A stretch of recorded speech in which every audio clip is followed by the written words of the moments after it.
What you are about to see is real. When possible, the actual people involved have participated in recreating events. Viewer discretion is advised. It could be happening right now. The cargo plane, loaded with the deranged and the desperate.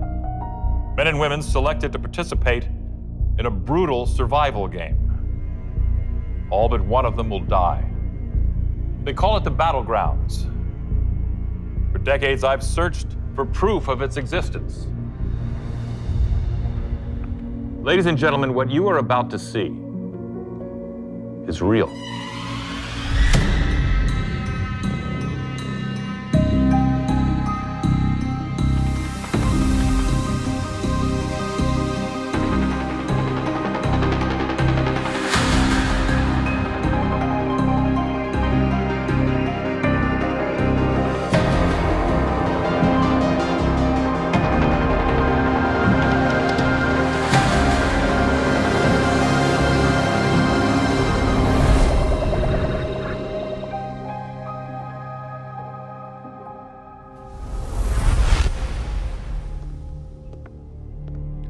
Welcome to Mysteries Unknown. I'm Jonathan Frakes. Some of you may know me as Commander William Riker from Star Trek: The Next Generation. Others from my work on shows like Beyond Belief, Fact or Fiction, and Alien Autopsy. What you may not know is that for almost 30 years, I've been a bloodhound tracking a scent. It was a scent I first picked up while hosting the original docuseries, Mysteries Unknown. Oh, we tackled it all on MU. Government mind control experiments, the Fountain of Youth, cults, conspiracies. After the show was canceled, I would go on acting and directing, and yet I kept coming back to one story. Amongst the spectacle and sensationalism, we had stumbled upon something very real and very dangerous.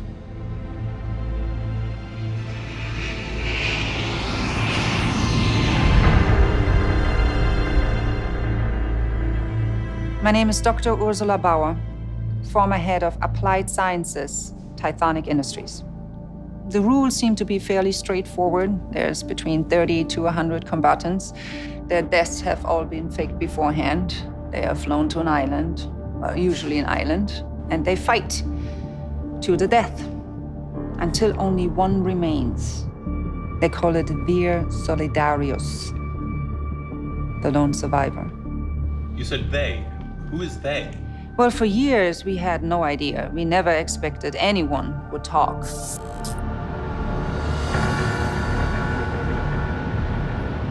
My name is Alexi Chioff, and I'm a former associate of Sergey Kalimnik.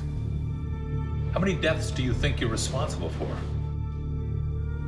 Maybe 400, 500 people. 500 people are dead because of you? No, because of me. Because of him. Because of the man they called the Russian. To understand how this started, we have to go back to 1965, to an island named Erangel. Conflict had broken out between Soviet forces and the civilian population. It was a massacre, with only one survivor, an 11-year-old boy who somehow escaped the purge. His name was Sergey Kalimnik, the lone survivor of Erangel. As Kalimnik grew older, he found a place for himself in Russia's criminal underworld, working as a smuggler selling guns, whiskey, and blue jeans. He never talked about what happened at Erangel, but the violence was inside him. He was drawn to it. And he believed there were others like him who needed it, needed the violence.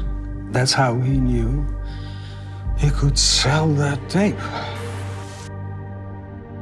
That tape was a CCTV recording smuggled out of a South Korean prison.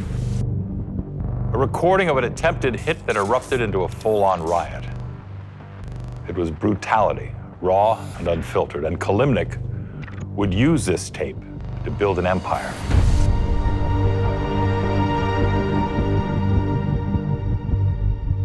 Selling the tapes was his idea. I didn't understand people killing each other who watched that.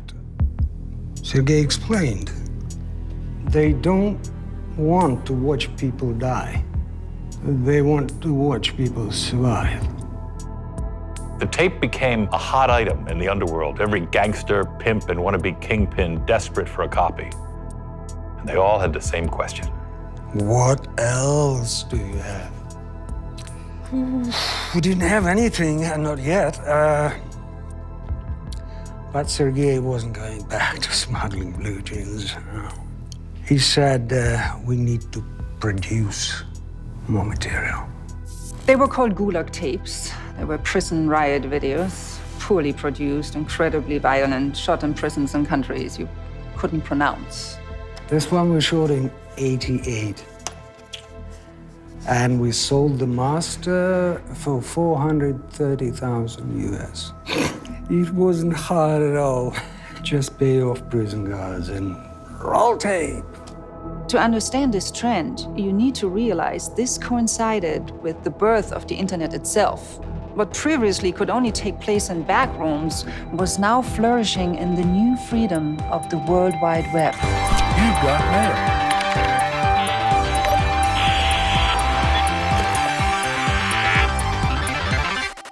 Oh, in '91, we shot 2 videos.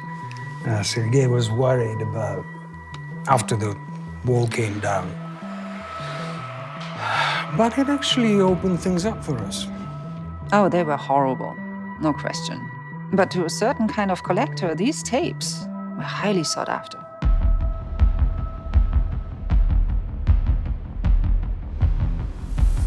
My name is Yusuf Sadeh. I'm a former Interpol agent. I led the task force trying to track down Mr. Kalimnik. The way we worked, typically, you do not look for the splash. You look for the ripples in the water. The ripples are easier to find. You find ripples, you can track back and maybe you get yourself a rock. With Kalimnik, there was a lot of ripples. We were making more money than you can imagine from the US, Russia, all over Asia. But Sergey, he wanted to go bigger. We had the tapes, the Gulag Tapes, which were being paid for in cash. We had reports from prison guards, all of them saying the same name, Kalimnik. He had investors, people who believed in him, who said that he was meant for bigger things. When you say bigger, you mean the Battlegrounds? Yes. The Battlegrounds. Our records indicate that the first official battleground was hosted in the summer of 1994. Combatants were pulled from prisons all across Eastern Europe. They would fight until one lone survivor remained. And where did they host this game? Kalimnik had the perfect place. The very same island where he had lost everything. We got the people from anywhere. It was the '90s, so easy to make someone disappear. My uncle, he had an old C-130, we used that. We got the weapons through our smuggling contacts. We didn't know what we were doing, but we did it. I will never forget. It lasted 9 days. It was a nightmare. We had people trying to swim. They were hiding in trees. They were shooting at the cameras. And we didn't have no chip in those days. We had to fly a helicopter over with a sniper. Every account we found paints this first battleground as a logistical disaster. Well, there's no question. It was a success. And there would be more. It's one thing paying off the guards, but this.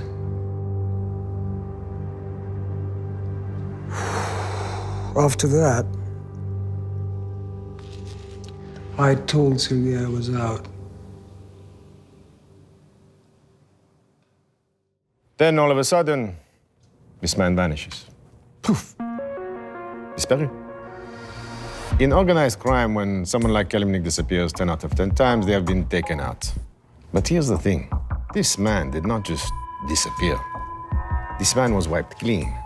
Financial records, checking accounts, all of it, gone. And right around this same time, we started hearing about these Battlegrounds. We started getting reports of a game run in Mexico, in cartel territory. We were getting reports of people disappearing in Thailand, in Finland, in North Africa. The details were different, but the stories were all the same. And they all link back to one man. They do not call him Kalimnik. Now they call him the Russian. A secret cabal of sociopaths running survival games all over the world. For years, I searched for proof and came up with nothing but rumors and speculation. Then in July 2020, the dam broke.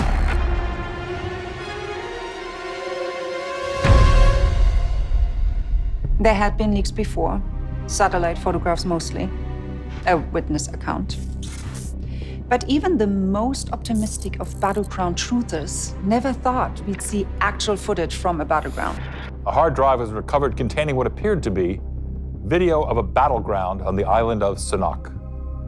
It seemed to depict 4 combatants escaping. Warning, what you are about to see is extremely graphic.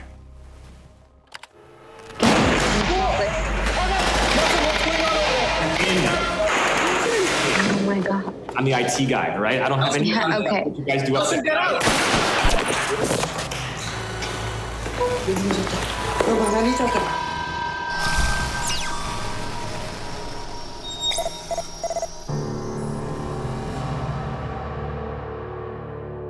Most people were disturbed by the content of the video. But for me and my colleagues, we found them disturbing for an entirely different reason. This was technology we had been developing at Tithonic Industries. They even mentioned it by name, the blue chip. Technology that could transmit data directly to the nervous system. Technology we were developing ourselves, that wasn't even on the market yet. You understand?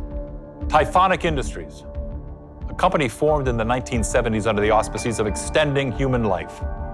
A company with seemingly unlimited resources and known ties to mercenary groups around the world. I cannot tell you how many times I was laughed at in a staff meeting for even implying this might be real. The last time I tried to get some traction, my boss pulls me aside after the meeting. Agent Sader, he says, let's say this is real. Let's say there is a man who can do the things you are saying he can do.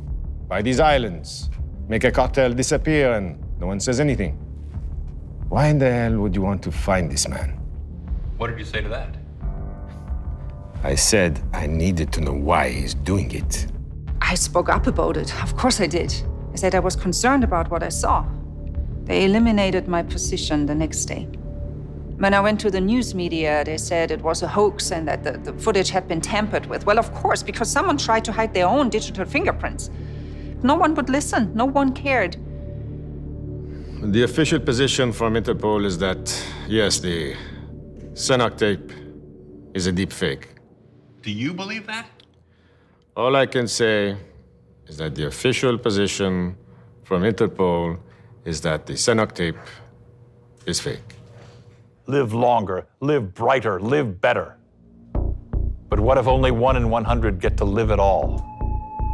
Could Tithonic be the secret investors behind Kalimnik's deadly games? I asked the CFO myself. That was proven to be a hoax. Proven by who? By your company? By investigators that you hired with money that you made selling chips and putting them in the back of people's heads? The breadcrumbs are out there, man, and I'm the big bad wolf scooping them up. Mr. Frakes, you're welcome to try. The evidence is there. A trail that leads from one scared boy to a global crime syndicate. But there remains one key question. Why? Why would a highly profitable technology company invest in such an unspeakable enterprise? Look, I have covered organized crime for 2 decades. Believe me, there's a lot of ways you can make money. Money laundering, arms dealing, but you do not do something like this for money. Then why? Why do people do anything? Because of love, because of greed, and because of faith. I think these people truly believe in what they are doing. And that scares me more than anything. After the first one, I was out. But Sergey, he had me come with him to deliver the footage to his investors. I'd done drops all my life. But not like this. We showed up and they're waiting. I've got headlights in my eyes. I could barely see. Then I do. And they were all wearing masks. I thought I saw death cast in solid gold.